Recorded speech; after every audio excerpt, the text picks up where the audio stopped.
There's a lot of research that says that a negative interaction can have up to 5 times the impact of a positive interaction. If you can remove even just a handful of microstress interactions in your daily life, that's going to have a really material impact on the quality of your everyday life in a way that doesn't require you to just be stronger and stronger for dealing with more stress. Today on In Session, Leading the Judiciary, Karen Dillon, co-author with Rob Cross of The Microstress Effect, How Little Things Pile Up and Create Big Problems, and What to Do About It, describes their discovery of the cumulative, unrecognized small stresses causing significant impact on even the highest performing employees. Called microstresses, they can add up to inexplicable exhaustion at the end of even the most uneventful workday. Removing even a few microstresses and building strong social networks outside of work can help leaders foster greater resilience, improve performance, and combat burnout in themselves and those they lead. Karen Dillon is a contributing editor at Harvard Business Review, editorial director at Banyan Global Family Business Advisors, and co-author of 3 books with Clayton Christensen, including the New York Times bestseller, How Will You Measure Your Life? Special thanks to today's host, Lori Murphy, Assistant Division Director for Executive Education at the Federal Judicial Center. Lori, take it away. Karen, we're so happy to have you. Thanks for being here. I'm so glad to be here. Thanks for asking me. Karen, your book is all about what you call microstress, which is not a term I had heard before. So help us understand what microstress is, how it's different from regular stress, and why we need to understand the difference. So it's not a term that existed before. It's a term that my co-author and I, Rob Cross, came up with to try to describe something we were seeing in our research that we didn't think there was good language for. So microstress, in our definition, is tiny moments of stress that happen in routine interactions throughout your day that are so brief and so routine that your brain barely registers them, but whose cumulative toll is really significant. So microstress is really largely unnoticed or largely invisible to most of us. And I'll give you a difference between microstress and macrostress to explain it a little bit. So a macrostress is something that's big and significant and it's visible and our body actually responds to it. So it might be a major health issue, a really toxic boss, and you're aware of it. We know how to talk about and have empathy for and support one another for that. And we even know in some ways how to cope with that ourselves.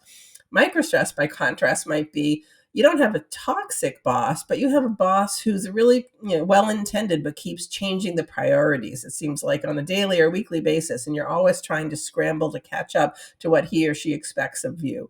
Or it might not be you have a major health issue, but it might be that yet again, you have to cancel meeting your friends for that walk. And you're just starting to worry about your health slipping away and your friendship suffering as a result of you being the person who, once again, can't turn up.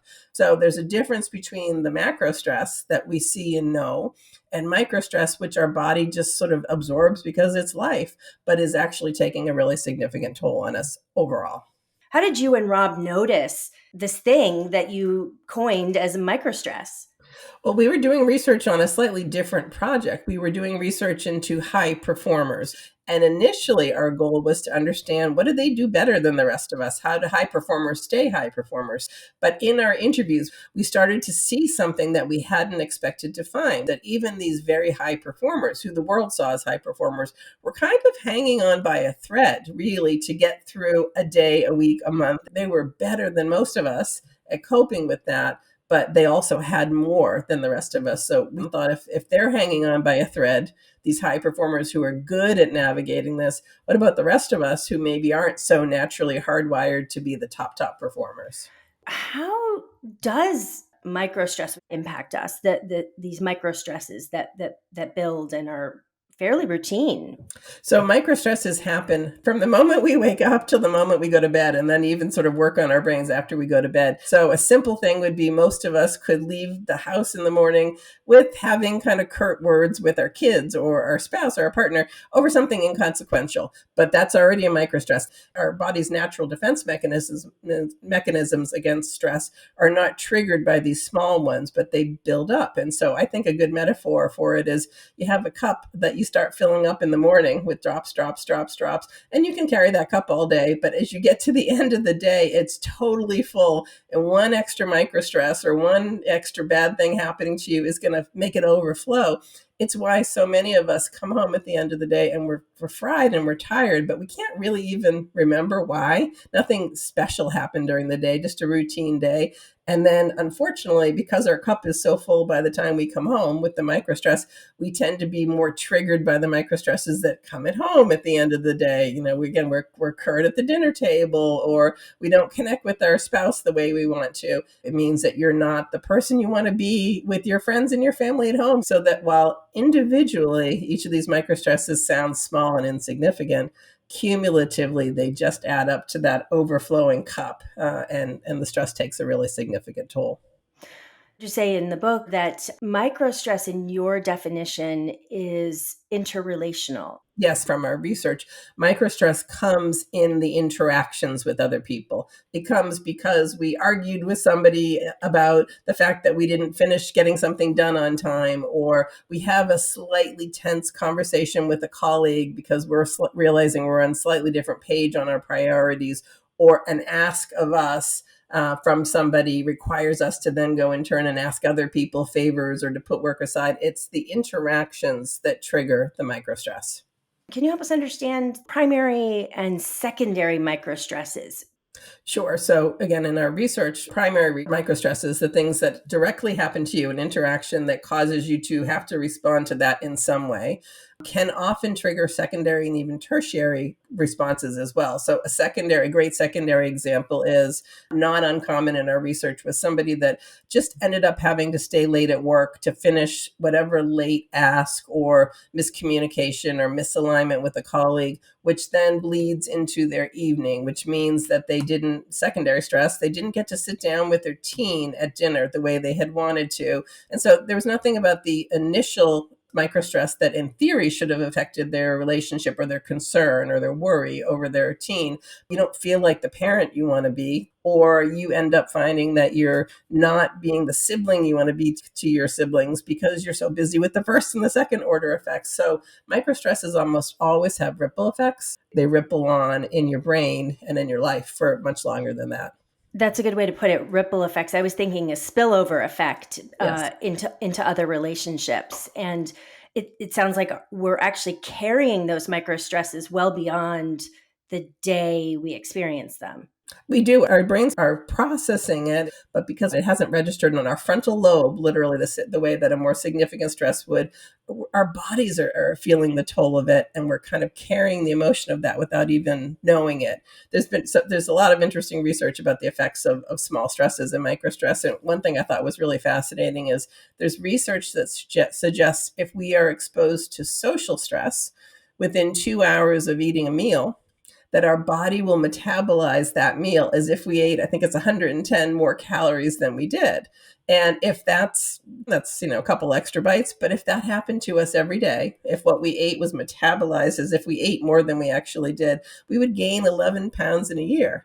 And that's just one Wow. example of the sort of very unseen effects that last, that linger from having microstress throughout your day. And most people in busy work life jobs just are battered with microstress. And so our body's doing its best to respond, but it is taking a physical and emotional toll. What are the things that we're doing to ourselves that we could stop doing to decrease the number of micro stresses we experience? So being conscious of the ones that are the routinely part of your day, and I'll just make a point on why it's such a worthwhile thing to try to push back on some microstress. Again, individually, if you wrote down the microstresses in your life, they may sound silly to an outsider, but again, cumulatively, they're taking a toll. And our classic response to stress in society has always been doing things to make us stronger for dealing with stress. And they're all good things: meditation, mindfulness, showing gratitude, things like that. Those are good and helpful ways to make you stronger. But there's a lot of research that says that a negative interaction can have up to 5 times the impact of a positive interaction. So it's a much higher leverage opportunity to remove some stress from your life rather than just continually try to find ways to be stronger to dealing with the stress. So if you can remove even just a handful of microstress interactions in your daily life, that's going to have a really material impact on the quality of your everyday life in a way that doesn't require you to just be stronger and stronger for dealing with more stress.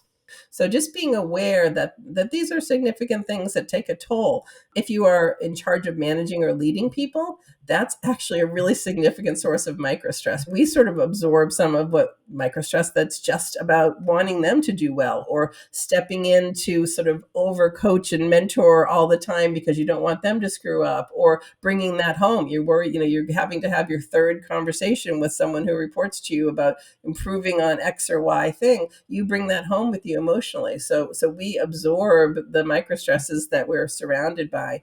So being aware of the interactions that are causing microstress for you, and thinking is a different way to do it. In the book, we suggest a simple exercise to at least start to get on top of microstress in a way that you might be able to push back on, which is that we ask you to pick 2 or 3 microstresses, that interactions that are happening systemically enough, routinely enough for you, that it would be worth seeing. Can I fix or change or push back on that in some way? Can I stop having this meeting with this particular colleague that always ends up leaving me confused? Can we communicate in writing instead? Or figuring out if you could change 2 or 3 of those that are directly affecting you and affecting your sort of overall productivity and your sort of emotional well-being.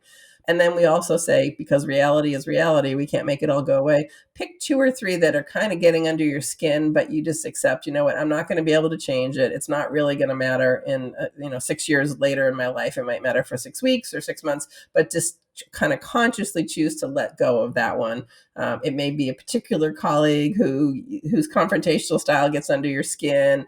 It may be a particular task that you have to do, even though it's thankless and it's part of your job, but you just accept it. But decide to let go of a couple. One of the most significant things we found in our research for the people who were very good at coping with microstress, better than most, we started calling them the 10 percenters because it was about 10% of our research pool, was that those people found ways to make sure their life had what we called multidimensional activities and connections. It just kind of mitigates the intensity of the microstress when you have other things and other people to talk to and activities that refresh your brain in some way. So I've made a real point of making that an active part of my life and not letting it be the thing that falls off, which it almost does for all of us as we get older. We sort of let that be the less important thing in our life because we're so busy.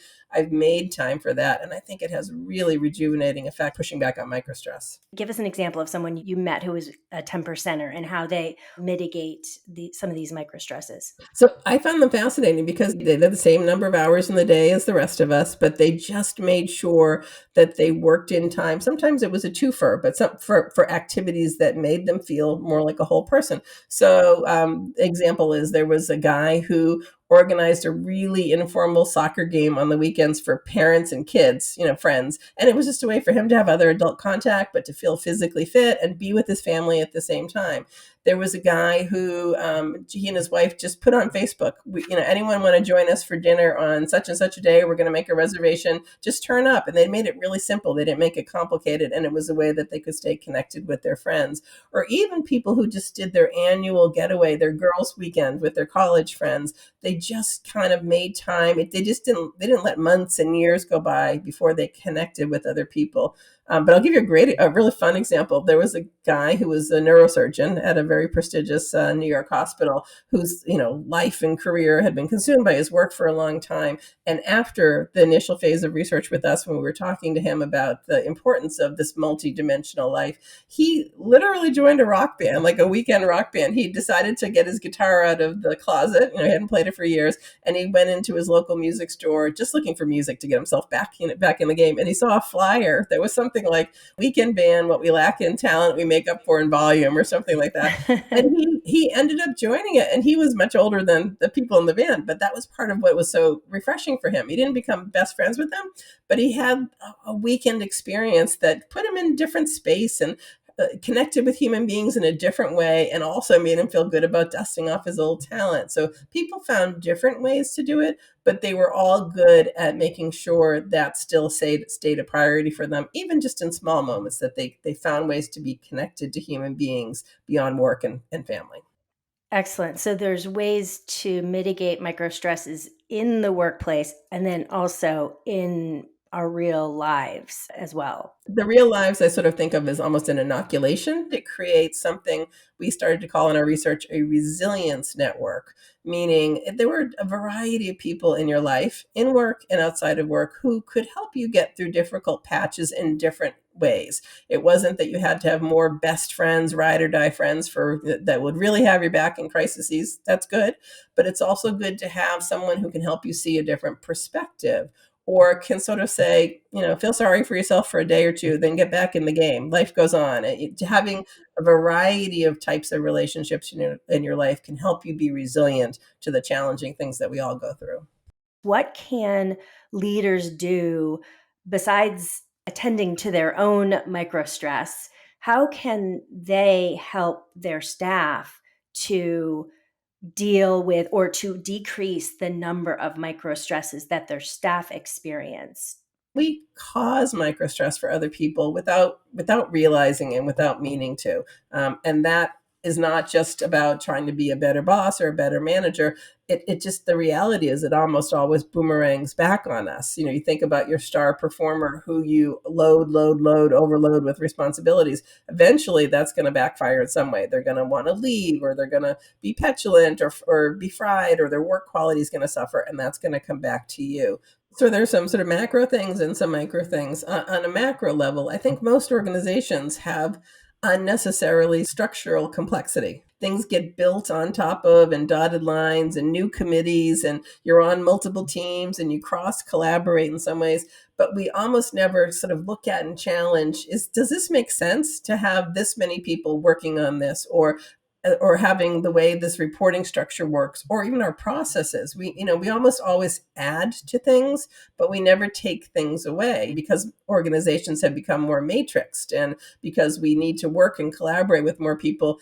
The more people we collaborate with, and the more matrixed organizations and flatter even hierarchies, that creates so many opportunities for microstress interactions during the day. So examining that at a high level, and as a leader, really thinking about the ways that you unintentionally cause microstress for your team. The priority shift is one of the biggest things we found in our research, is that well-intended leaders, without thinking so hard about it, this is our priority, and then maybe it's this is our priority, and then maybe we want both things to happen at the same time. You don't think about the consequences of not having clear, straightforward directions, and for misalignments with busy people. So that goes back to structure and process improvement. Would it be helpful for a leader or manager to ask their staff what is stressing them out? Yes. Yes. I think so much of microstress comes because people don't communicate clearly, or are afraid to, or in a culture where we're all expected to just say yes. And we do. High performers say yes, they get it done. That's why they become the go to people. I think it would be great to have candid conversations. What is stressing them out?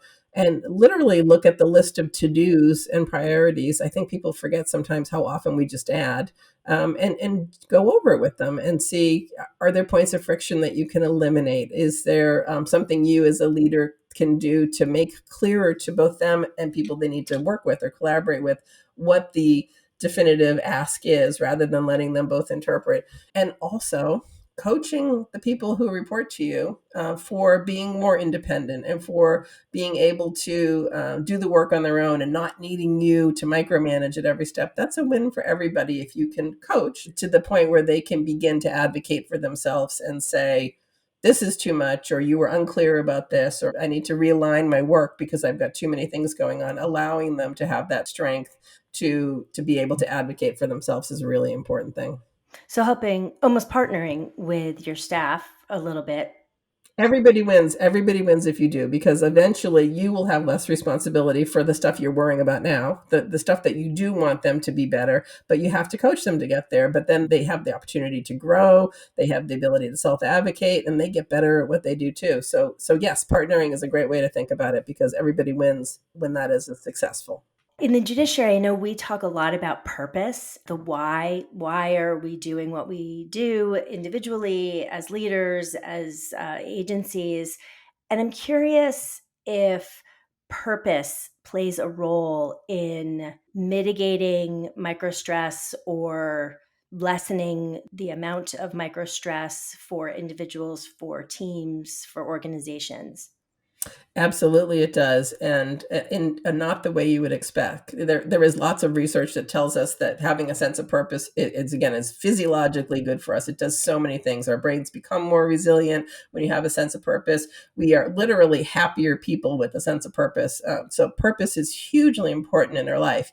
But here's the mistake that most people make, and I can think of few worthier groups than the judiciary, honestly, because purpose is it's so important, and everybody's playing an important role. But the mistake a lot of people make is thinking of purpose as having to be big, lofty things that you achieve or don't achieve. Sometimes I'll speak to people and I'll say, you don't have to cure cancer to find purpose. The people who were best at dealing with microstress in our research, our 10 percenters, were able to find purpose in everyday life. Yes, it's wonderful to be part of a system that is providing justice in the world and doing the hard work of making decisions that will set society on the right course for years to come.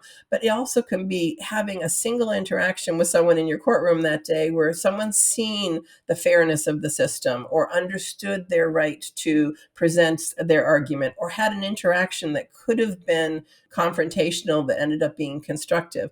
The 10 percenters looked for purpose in everyday moments, even something as small as, mentoring someone or having a good exchange with someone. They allowed themselves to recognize that I had some purpose in that moment today. And they almost took stock every day in a way that the rest of us don't, right? We hold this bar that purpose has to be big and worthy and life goals. Those are great, but you can find purpose that's very renewing and very helpful to mitigating the microstress if you look for it in everyday interactions as well. I'm also curious about email because that's an interaction with others and might be contributing to miscommunication, misalignment, etc. So yes, it is absolutely. What we found in our research is not that the technology itself is the cause of microstress, but the culture around the use of that technology. We've conditioned ourselves to act like we are constantly on and engaged, and we express it through email. One of a really interesting experiment that someone in our research did with their team was they got everybody together in the room for a 45-minute meeting, and they wrote up on a whiteboard all the ways that they communicate and collaborate collectively. So email, virtual meetings, etc. And then they put next to each of those forms, they put a column of practices we want to continue and then practices we want to stop. And so for email, for example, they decided that we want to communicate in bullet points only, no long text, because that's too hard for people to quickly go through and see. We will not expect a reply to all unless you have something substantive to contribute.